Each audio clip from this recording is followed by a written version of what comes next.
Hey guys, it's Britt. Today I'm here to share my free gift guide with you. This is something that I did last year as well, and it seemed to really be useful for at least a handful of people, so I wanted to do it again. If you're interested, please keep watching.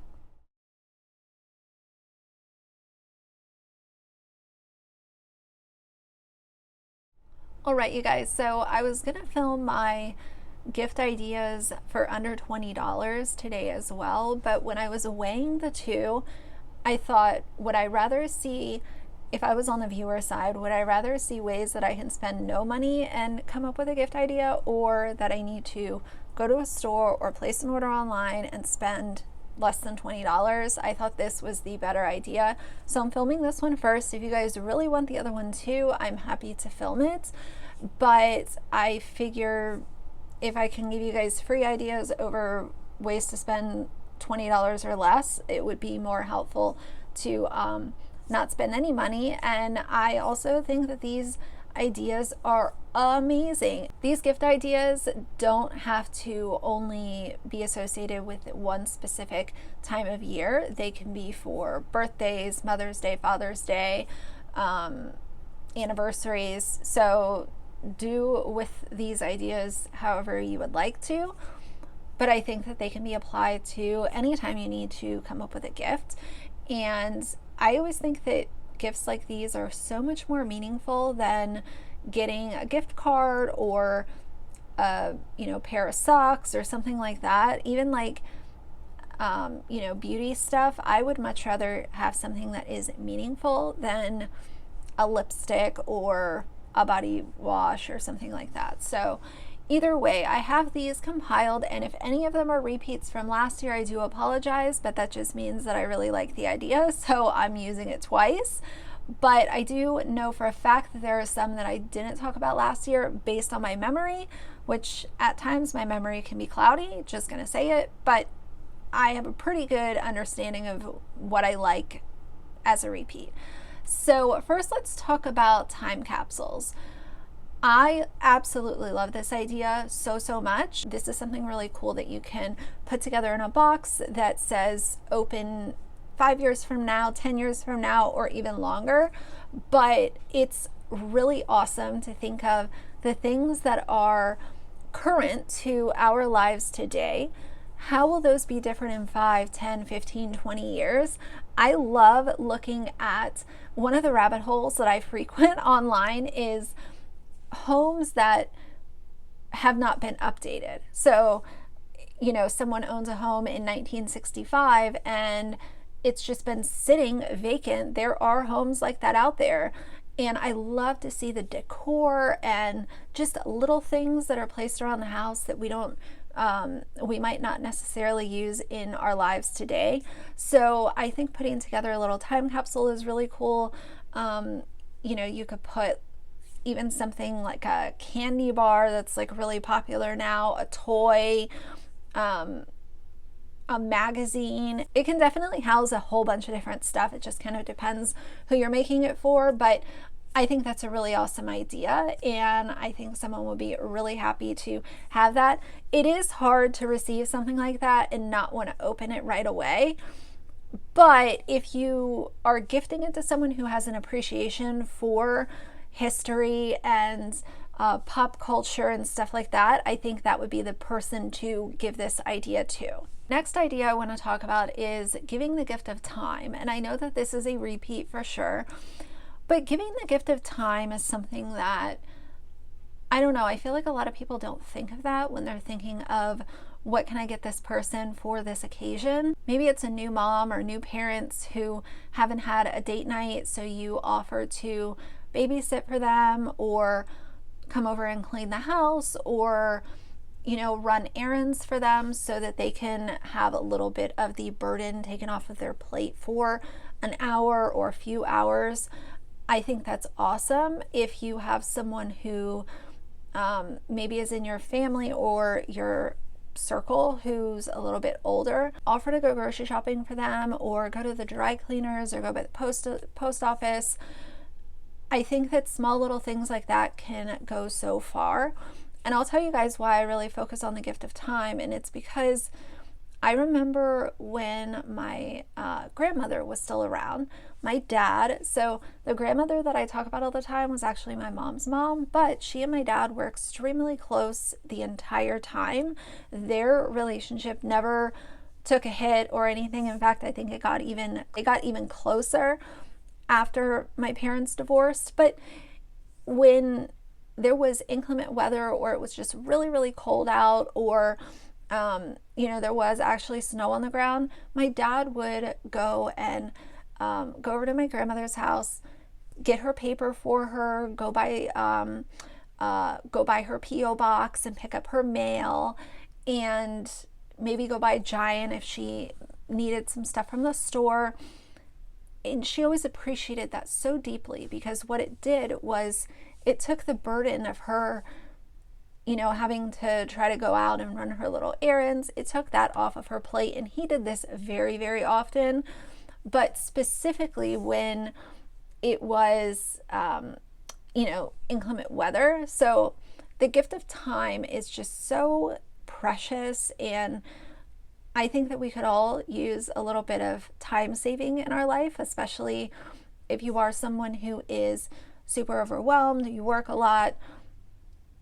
Just having someone offer to babysit your kids, or come and spend time with you, maybe offer to do like an online cooking class with someone who enjoys to cook. There's a lot of different ways that you can give the gift of time, but I always think that it's one of the most valuable gifts that you can give someone. Something else that sort of goes hand in hand with giving someone the gift of time is offering to, I don't think I mentioned this earlier, offering to clean their house for them. Maybe that's something that they could use a little bit of help with, and especially if it's someone that you are really close with. I know that for maybe a distant acquaintance, that would be a little awkward to offer to like clean their house for them, but if it's a close friend or family member, offering to come over and clean their house is not really awkward because you have that close relationship with them. But can you imagine if your house was a disaster and someone said, hey, I'll clean your house for you? I would absolutely take them up on that offer in a heartbeat. So the next idea I absolutely love. In fact, I wish that I had this from one of my grandparents that could have been handed down to me. I know a few of my grandparents' recipes of like staples that they used to make, but I would have loved to have a recipe box, and that's something that you can give. Obviously, it doesn't have to be a family member. It could just be a friend, or maybe like a niece or nephew. This is such an amazing idea. I love it. All that you have to do is get, your little index cards or whatever paper it is that you want to write on. Some people do it in an actual notebook. I've seen other people do it on the card so that they can pull out the card and follow the instructions as they're cooking. That makes it a little easier for some people. If you are going to put them on little cards and put them into a box, I know a lot of people also like to keep the box on their kitchen counter because it's part of their decor, and obviously the box can be something really simple or something a little bit more intricate, depending on if you want to go out and buy the box or if you have something around the house that you could put these cards in. But you could do, obviously you don't have to give away any family secrets if it's that kind of stuff, but just to have maybe 15 or 20 really easy recipes that, they could be appetizers, main dish, and dessert, 5 of each. There's 15 recipes.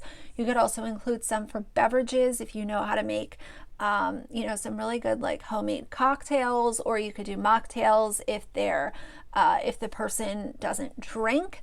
So I think that it could get really creative, and you could do colorful little cards and stickers, and it could be super fun. So I love the idea of handing down a recipe box or a notebook, depending on what kind of delivery it is that you want to do for the gift.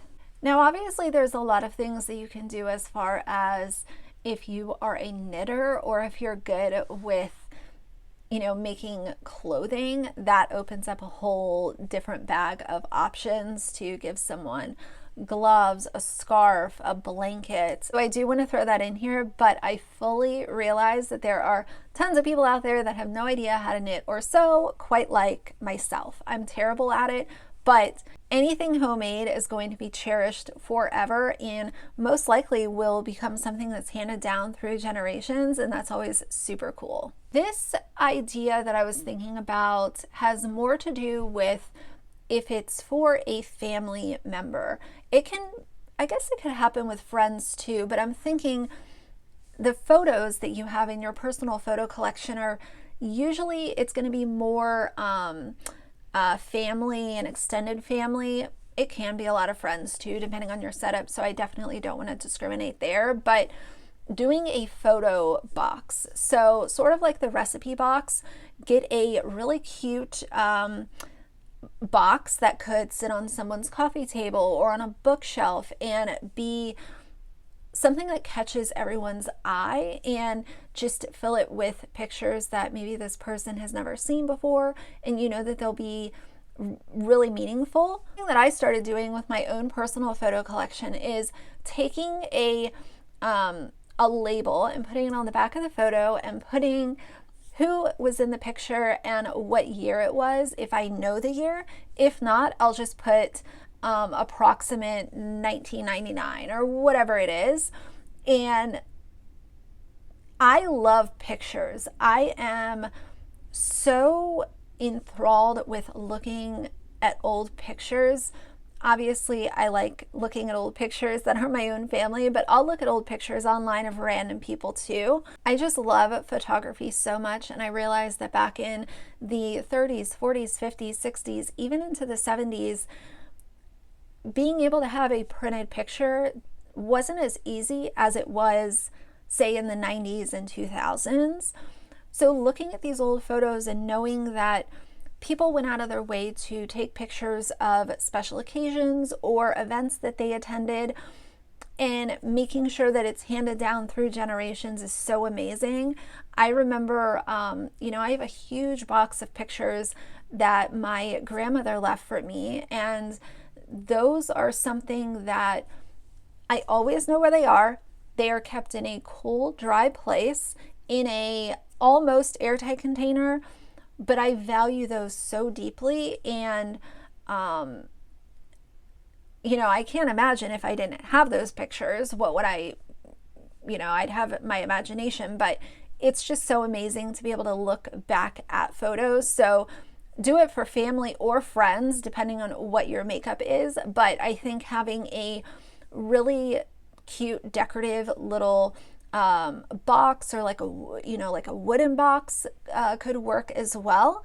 But something that someone can set on their bookshelf or on their coffee table, and it's not only part of their decor, but it's filled with really amazing pictures of people that are close to them. To sort of piggyback off of my last idea, I also wanted to make sure that I mentioned that you can also do a digital album. So I know for me, I have a lot of photos where there's only one copy, and I wouldn't feel comfortable getting rid of that one copy that I have. So if it's a situation like that, you could also just do a digital album and upload them to a photo sharing site, and you can share it with that person or the people that you want to have access. And there's all kinds of controls where you can make sure that it's view only, so nobody deletes anything. But that's also a really good idea if you only have single copies of the pictures that you want to share, and this person wants to see them, but you also don't want to get rid of your only copy. So I wanted to throw in digital album as well. The last idea that I want to put in this video is something that I didn't include in my last year's free gifts, strictly because we were still experiencing all of the shutdowns for museums and stuff like that. But now, we are hopefully almost out of this crazy last 2 years with the panini. Taking a loved one or a friend to a museum is an amazing way to spend the day. I don't know if I've ever said this, but I'm definitely a museum lover. I will go to a museum multiple times and still see new things the next time that I go. I could spend an entire day in, especially like an American History Museum or the Natural History Museum. I love both of those. So taking the friend or loved one, and it could be as simple as putting a note in a card, and that's, you know, how they figure out that you're going. But you can pre-plan the date and end up going to the museum, take a lot of pictures. You could, you know, video it, whatever it is that you want to do. But that's an amazing way to spend the day. I love going to the museum, especially when it's like cold and crummy outside. What's a better way, unless you're watching movies at home, but if you want to get out of the four walls of your house and do something on a dreary, crummy day, what better than to go to the museum? Those are my free gift ideas for this year. Obviously, a safe bet is always to cook a meal and take it to the person. But I think a lot of these ideas are really cool, and just get creative with it, have fun. But either way, if you guys have ideas, please leave them down below, because other people will be able to read through the comments and get ideas. You know, there's so many things that could be applied to this. But either way, for now, if you like the video, please leave a like and a comment. And if you'd like to see more from me in the future, please subscribe. I'll see you guys soon. Bye.